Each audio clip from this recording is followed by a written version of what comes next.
Overall अगर मैं picture को देखता हूं, आपने कहा कि इस बार एक्सपोर्ट अच्छा हो सकता है, प्रोडक्शन भी अच्छा हो सकता है, और जो मैं पिछले सीज़न के जो आंकड़े देख रहा हूं, जो लगातार जो रकबा बढ़ा है 2015-16 से लेकर के और अभी तक के जो डेटा हैं वो ये दिखाते हैं कि 24-25, 25-26 के अंदर में सबसे ज़्यादा रकबा जो है वो बढ़ा था, और रिकॉर्ड हमने तभी प्रोडक्शन यहाँ पर होते हुए भी देखा, और लगातार यहाँ पर रकबा जो है ईयर ऑन ईयर बेसिस के ऊपर पे बढ़ा है। 2015-16 में जहाँ पर हम 4 करोड़ 35 लाख हेक्टेयर जमीन के अंदर में धान की खेती करते थे, वो बढ़ते बढ़ते अभी 5 करोड़ हेक्टेयर को पार कर गई है, और 5.25 करोड़, मैं कहूँगा कि 5.25 करोड़ हेक्टेयर को क्रॉस कर गई है। अब क्या आपको लगता है कि जो पिछले साल हमने रकबा देखा वो रकबा यहाँ पर यथावत दिखाई देगा? 500 ये तकरीबन 5 करोड़ और 30 लाख हेक्टेयर के आसपास का रकबा। हाँ जी। तो फिर अगर ये प्रोडक्शन हाँ जी, हाँ प्रोडक्शन जी, बिल्कुल। क्योंकि प्रोडक्शन क्या में है किसी कि तरह की कोई कमी नहीं आने वाली है। प्रोडक्शन में कमी नहीं आने वाली। उसका कारण ये है कि एक तो डिमांड जो ऑलरेडी मार्केट स्टेब्लिश्ड है, जैसे कि मिडिल ईस्ट पूरी स्टेब्लिश्ड है बासमती के लिए, अफ्रीका पूरी स्टेब्लिश्ड है नॉन बासमती राइस के लिए। उसके अलावा क्या है कि नई नई जगहों पे भी बासमती पहुंच रहा है, लोगों को बासमती के बारे में पता चल रहा है। मैं एग्जांपल देता हूँ रशिया की। जैसे कि हम रशिया में देख रहे हैं 15 करोड़ की आबादी है वहां पे, ठीक है। और हमने शुरू किया था काम वहां पे 2014 में ओके, बासमती का। ठीक है, और उस टाइम पे मतलब ये थी कि 1 कंटेनर की डिमांड होती थी बस खाली महीने में, ठीक है, ठीक है। और अब वो धीरे धीरे धीरे धीरे बढ़ के 50 कंटेनर पे पहुंच गई है, ओके, ठीक है।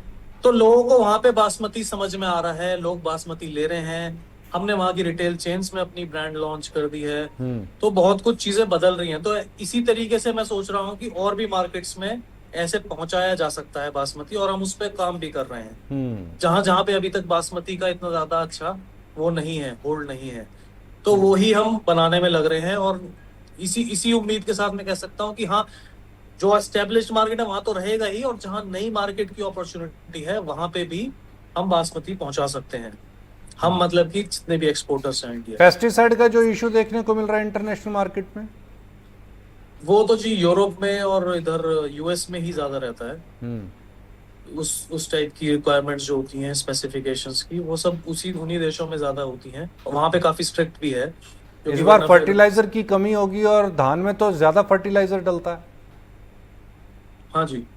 तो फिर फर्टिलाइजर वैसे ही किसान को बड़ी कॉस्टिंग दे रहा है। तो क्या लगता है कि किसान इस बार थोड़ा सा अल्योर होगा? भाई मानसून भी कमज़ोर है, फर्टिलाइज़र की कीमतें भी बढ़ी हुई हैं, कॉस्टिंग ज़्यादा आएगी, शायद वो कीमतें पैडी की ना मिलें क्योंकि सरप्लस पैडी है। सब कुछ डिमांड पे डिपेंड करेगा जी। सुरेश जी, अभी के लिए ये अनुमान लगाना कि ये एकरेज जो है ये कितनी ड्रॉप होगी या कितनी बढ़ेगी, I think it is too soon to say anything about that. हमारे आंकड़े सामने आएंगे, हमारी खुद की भी कंपनीज हैं जिनसे कि हम ये पूरा सर्वे कराते हैं कि इस साल कितनी क्रॉप अंडर हार्वेस्ट है, एरिया कितना बड़ा है, कौन सी स्टेट्स में बड़ा है। But I think right now it is too soon to say anything. But जो मार्केट की सिचुएशन अभी के लिए दिख रही है, जो प्राइजेस अभी मार्केट में है, I think these are very good prices for the farmer also. अगर करंट सिचुएशन मार्केट की देखो तो फार्मर, मुझे लगता है कि ज्यादातर इसकी डायरेक्शन में चलेगा कि वो पैडी को हार्वेस्ट करे, पैडी की सोइंग ज्यादा होनी चाहिए करंट मार्केट सिचुएशन को देखकर। यही हम अनुमान लगा सकते हैं। अगर हाँ, हम बिल्कुल निश्चित तौर के ऊपर दूसरी क्रॉप से ज़्यादा पैसा शायद आपको पैडी दे रहा है, इस समय पर धान दे रहा है, और प्रोडक्शन भी लगातार, यील्ड जो है वो भी बढ़ रही है।